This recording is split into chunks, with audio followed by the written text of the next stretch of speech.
Nós estamos aqui diante do capítulo 8 de 2 Samuel. Eita, livro que está rendendo, né?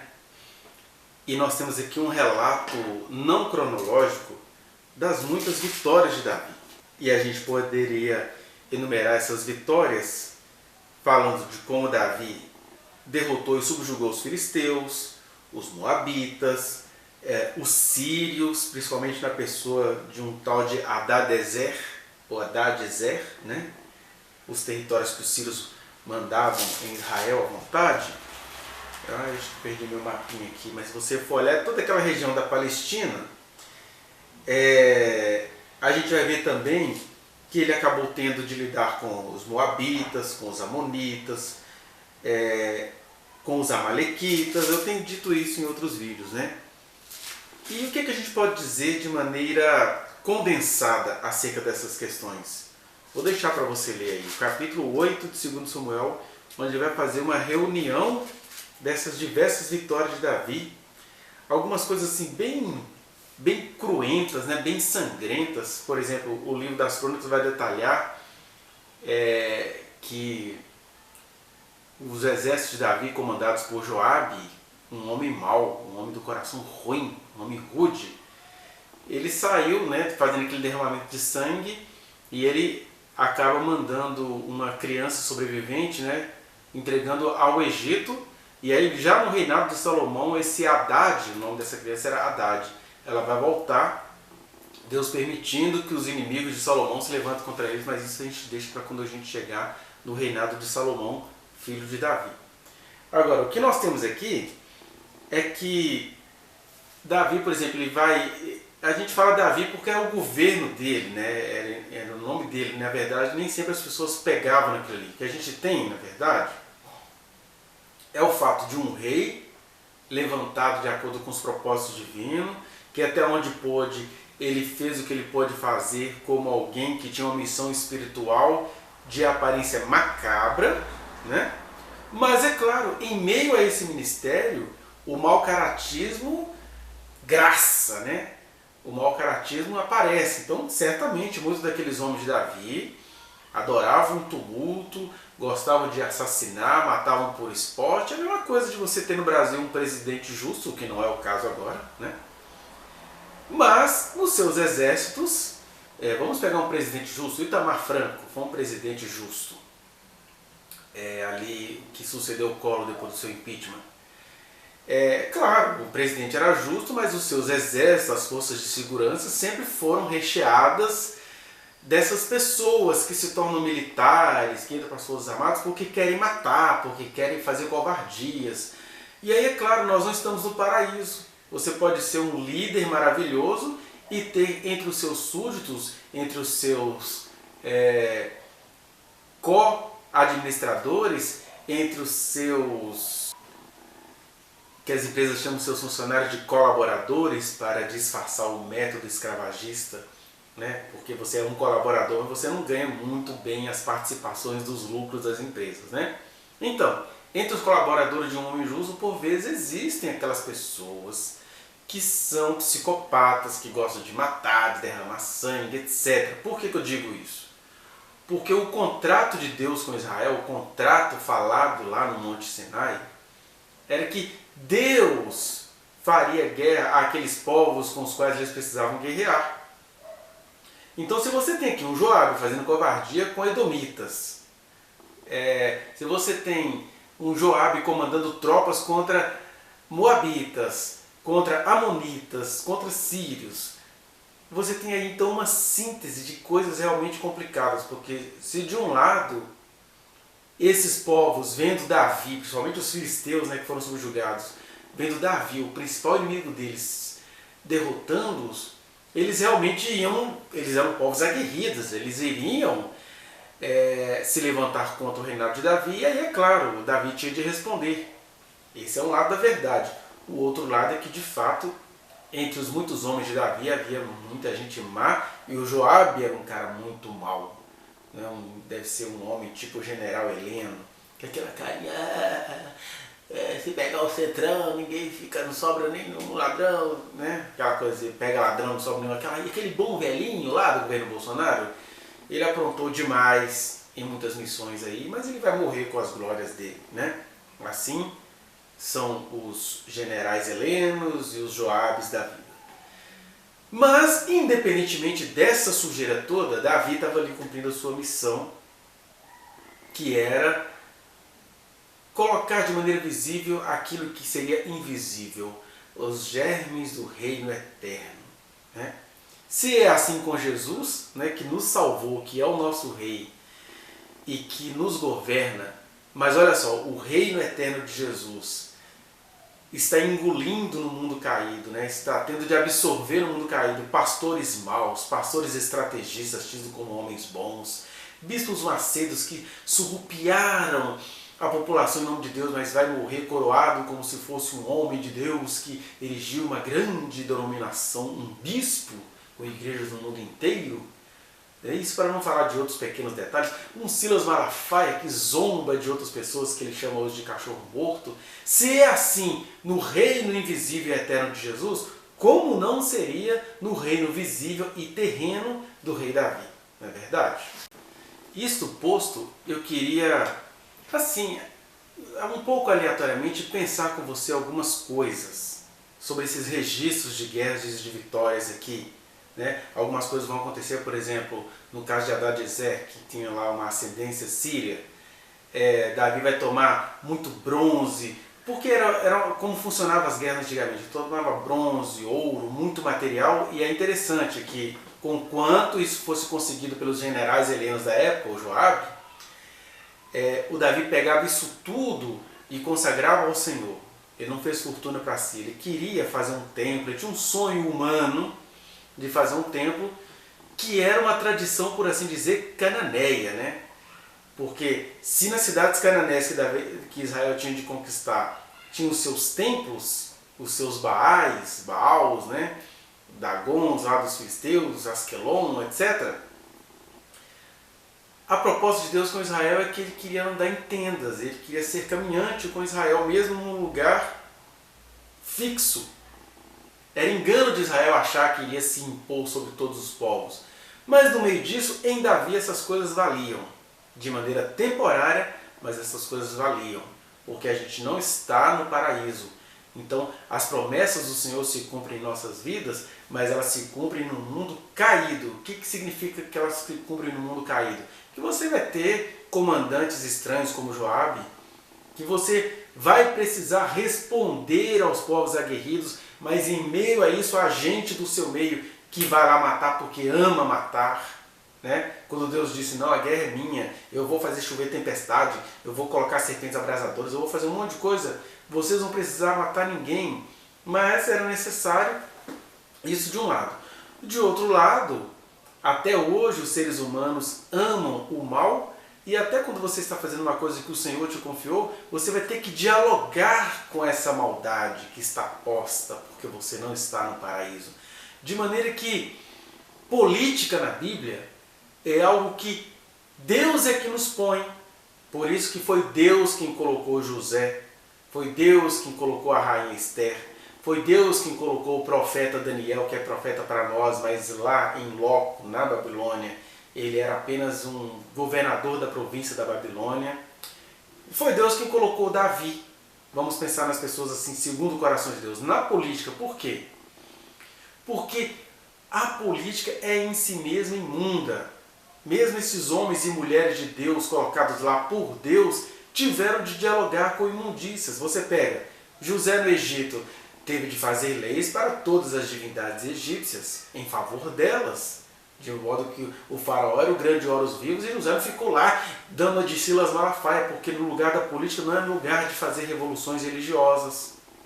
A rainha Esther pagou um mico na condição de mulher que ela era. Ela teve que entrar numa concorrência de um monte de moças do império que iriam dar para o rei, e aí o rei experimentou Esther, e é assim a política.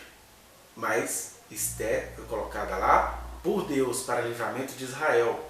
O método não era recomendável, como também não tinha uma presença de profecia ali. Deus abençoou um desejo de Mardoqueu, por isso que também a baixeza ficou muito mais evidente, diferente do caso de José. Você pega, por exemplo, o profeta Daniel. Meu Deus, muito provavelmente Daniel teve os seus testículos trilhados. Ele foi castrado porque assim acontecia nos impérios antigos. Pegava-se o melhor que tinha dos povos súditos e Daniel estava lá entre os inteligentes, de família da família nobre. Então ele era um rapazinho, teve o seu testículo trilhado ou cortado, foi castrado e foi levado para o Império da Babilônia. Porque a política é assim, ela é em si mesma apodrecida, porque o mundo é caído, a humanidade é má. E aí eu diria o seguinte: você que se percebe como um chamado de Deus para trabalhar no reino dele, eu falo chamado nesse sentido de pregar a palavra, anunciar o evangelho, manusear bem a palavra da verdade, por que você vai cair nessa apostasia de largar isso tudo para ir para a política? Você vai se envolver com coisas macabras. Porque até quem Deus chamou teve de se envolver, e aí nós temos também Davi, que foi elevado a um pequeno imperador, né? Durante 40 anos mais ou menos Israel se expandiu no reinado de Davi. Mas olha só, ele não pôde se livrar dessas prostituições políticas que são inerentes à política. Essa é a verdade. Foi por isso que Jesus sentenciou: o meu reino não é deste mundo. Eu não vou mexer no Império Romano. Eu não vou mudar a geopolítica e nem a política de Israel. Eu vim aqui para um outro reino, entrar em corações, habitar em todo aquele que abre a porta para mim. Ou seja, se de um lado nós temos de ter em mente isso, que o reino de Deus não tem a ver com políticas humanas, como enganosamente pensa Silas Malafaia, que quer tomar o poder, Silas Malafaia, Damares Alves, o ministro da Justiça lá do Bolsonaro, essa crentalhada que deveria assim, não se envolver com as coisas deste mundo, mas eles fazem o contrário, eles se constituem como cananeus, falam mal de governos anteriores, se levantaram contra governos anteriores, porque eu vou dizer uma coisa para vocês, nesse sentido, pensando apenas o homus políticos, que era o Lula, ele está muito mais justificado do que o Bolsonaro, porque o Lula é um homus políticos. Porque se Davi, sendo um homem político, teve de se contaminar com todas essas questões aqui, conforme você pode ler no capítulo 8 de 2 Samuel, o Lula era um homus políticos. Ele fez o que ele podia fazer. Ah, mas ele tem sede de poder. Mas olha só quanta gente aqui não tinha. Qual é a grande diferença? Que ele é um homus políticos, como talvez a Marina seja femis políticos. Acho que é femis políticos que fala mulher em latim, né? Então, eu não sei, vamos criar um termo latino aqui para mulher, né? Porque Marina não é pastora, ela é uma entidade humana que vai lutar pela sustentabilidade, colocada lá por Deus como Daniel, né? Só que no mundo democrático as pessoas não querem votar nela. Mas onde que eu quero chegar? Que se de um lado as coisas são assim, que só deveria estar na política quem foi colocado lá por Deus e mesmo assim não conseguirá se desviar de todas essas tramas, por vezes até covardias que Davi teve de praticar, por outro lado, a vida é como a vida é. Nós estamos aqui no mundo caído, a gente não tem que concordar com essas coisas, mas tem coisas que, concordando ou não, elas são assim. De maneira que eu e você, como servos ou servas do Senhor, deveríamos abraçar as pessoas que têm capital político. Eu vou citar nomes aqui para a gente não ficar falando de coisas etéreas, já que estamos precisamente num tempo brasileiro onde cristãos querem instituir uma teocracia no Brasil, que é uma blasfêmia. O reino do seu Deus não é deste mundo. Por que você quer instituir teocracia, ainda mais por meio de gente tão mau caráter como Damares Alves, Jair Messias Bolsonaro, aquele ministro da Justiça, que eu sempre esqueço o nome dele, aquele ministro da Educação que deveria ser destituído porque ele falou que a atuação dele no Ministério da Educação é mais espiritual do que política. Então sai daí, vai para a igreja. Eu falo isso como crente em Jesus. Nem Jesus concorda com o pastor Milton Santos, que do alto do seu presbiterianismo se rebaixa a ser servo de Bolsonaro. Não tem jeito, gente. Nós vamos ter que falar dessa política atual ao ver a história de Davi, porque é assim que a gente aprende. Então, a gente não deveria desejar instituir uma teocracia.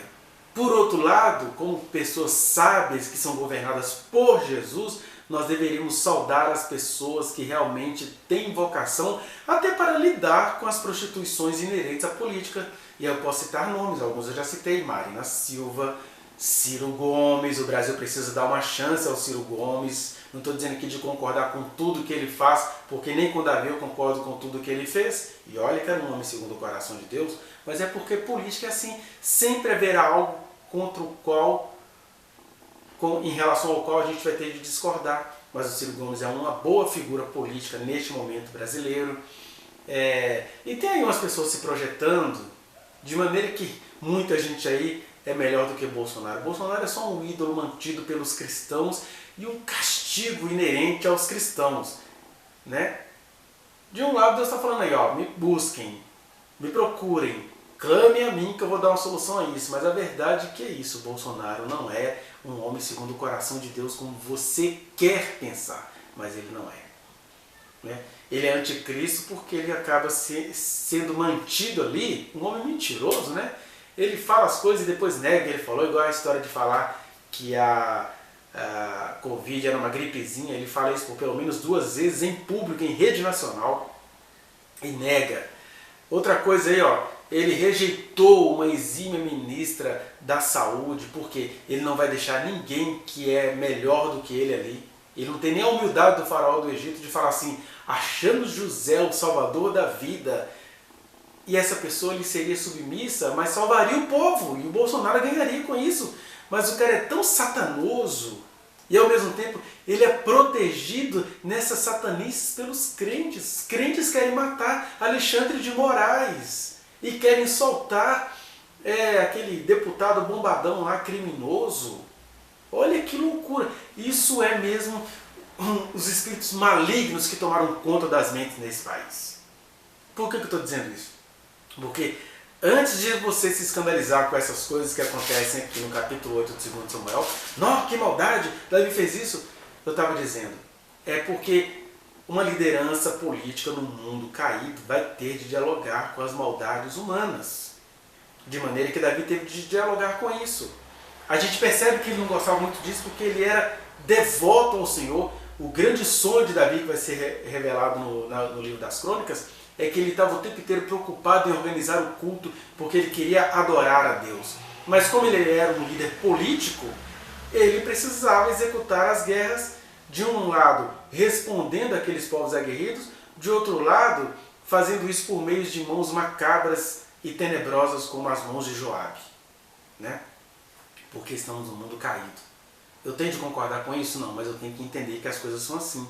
Até Deus, quando se fez homem, ele acabou sendo vítima desse mundo caído, apanhou de soldados romanos até morrer, e ele fazia suas ilustrações pragmáticas, falando, olha, ninguém vai a uma guerra sem fazer os cálculos, porque é assim, no mundo dos homens, há tempos debaixo do sol em que a gente precisa ir à guerra. O que eu posso fazer como ser humano é nem sonhar com isso, mas, uma vez chamado, é matar ou morrer. Por isso que eu estranho. Eu não estranho alguém que foi obrigado a ir para uma guerra ter de matar ou morrer. Mas eu estranho alguém ter esse sonho. Meu sonho é colecionar uma arma. Ai meu Deus, que sonho, eu quero ser um soldado, dar a vida para o meu país. Que mentira, ele quer matar os outros pelo país dele, não quer dar a vida pelo país dele. Isso tudo é mentira. Forças armadas não deveriam nem existir no Brasil, porque o mundo não está em guerra contra o Brasil. A gente poderia fazer coisas igual ao Japão, mas não vou falar disso aqui agora. Agora, Israel sim, como historicamente Israel é um povo odiado por muitos povos, principalmente ali no Oriente Médio, eles precisam ter uma exímia força armada. Mas o Brasil não. O mundo ama o Brasil, de maneira que quando você institui um governo com esse papo de a segurança pública, as forças armadas dão a vida por nós, que dão a vida por nós, eles estão lá brincando, eles estão fazendo um monte de coisa, eles não quiseram nem ceder os hospitais deles para a população, de tanto que eles dão a vida dele por nós, entendeu? Ai, Brasil, a gente precisa se arrepender demais dos nossos pecados. Por que eu estou te dizendo isso tudo? Para você parar de julgar as Escrituras por elas registrarem as coisas no tempo e espaço. Isso aqui era assim porque até hoje você não tem aí crente a favor de guerra, crente a favor de dar vida boa para a segurança pública, crente fazendo movimento de mulheres conservadoras. O que são mulheres conservadoras? Mulheres que querem ser surrupiadas por machos, abusadas por machos, porque elas concordam com isso, né? Graças a Deus pelos movimentos revolucionários no nosso meio. Porque a nossa luta não é contra a carne nem contra o sangue, é contra os principados e potestades, sobretudo essa potestade de direita disfarçada de cristã, tradicionalista, fundamentalista. Então, toda vez que você olhar para uma passagem do Antigo Testamento e se escandalizar com ela, lembre-se dos escândalos que você representa. E aí, Brasil, muda Brasil de verdade. Arrependa-se, Brasil de verdade.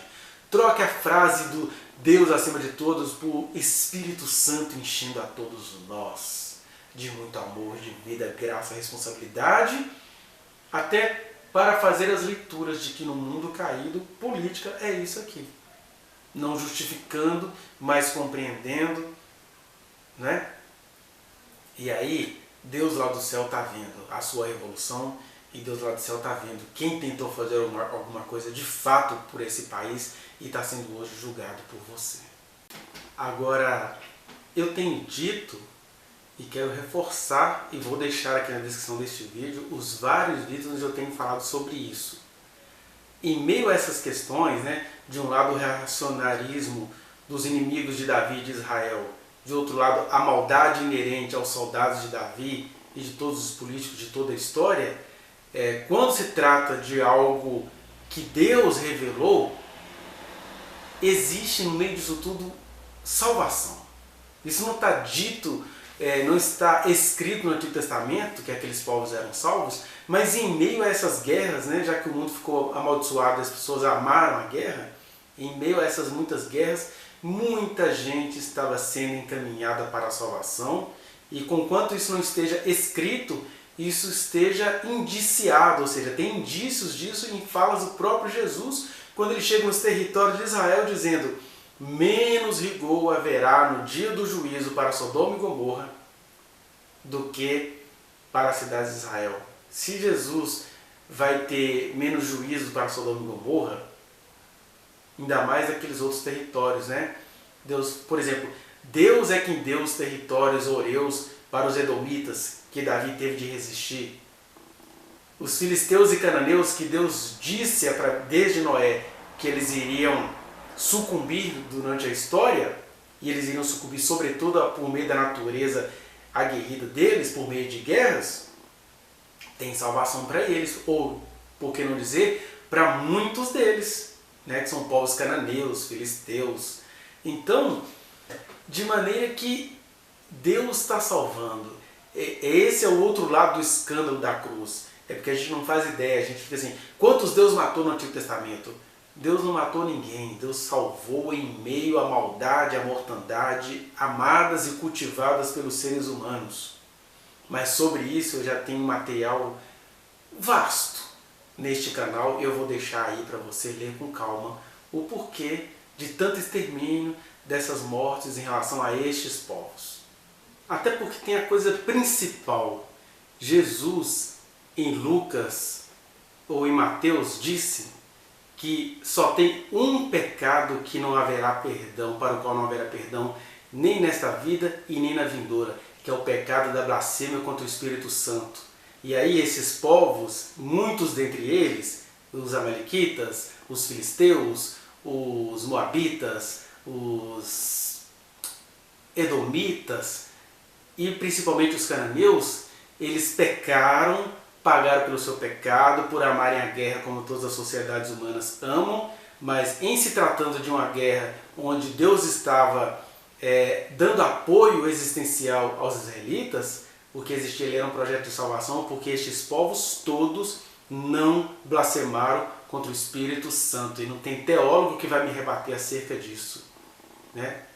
Por isso que se diz que quando ele subiu, significa também que Jesus desceu e resgatou muitos povos, e certamente muitos dentre esses. Esse é o grande segredo que vai nos escandalizar quanto do juízo final, porque estes povos todos, por mais macabros que tenham sido, não praticaram a blasfêmia contra o Espírito Santo, né? O único pecado que não tem perdão nem nesta vida, nem na vindoura. Os outros, muitos dos quais eu e você praticamos, né? A gente precisa se reconciliar com o Senhor. Mas a blasfêmia contra o Espírito Santo não foi praticada por estes povos, porque eles mal conheciam ao Deus de Israel e ao Senhor Jesus eterno. Pense nisso. E essa é uma meditação que eu queria que fosse pequena, mas ficou grande. Se você consegue tirar alguma coisa daqui, dê um like neste vídeo, compartilhe, inscreva-se neste canal e aperte o sininho para receber as notificações sobre os livros de 1º e 2º Samuel. E se você quiser falar comigo mais detalhadamente sobre essas questões, se alguma coisa te tocou no nível pessoal, vá aí às minhas redes sociais que estão na descrição deste vídeo, onde você vai me encontrar no Facebook, no Instagram e no Twitter. E o vídeo anterior a este, onde eu falo sobre a possibilidade de os crentes terem de dialogar com o 666 no mundo de anticristos, está aqui na descrição deste vídeo também, tá? Que o Senhor te abençoe.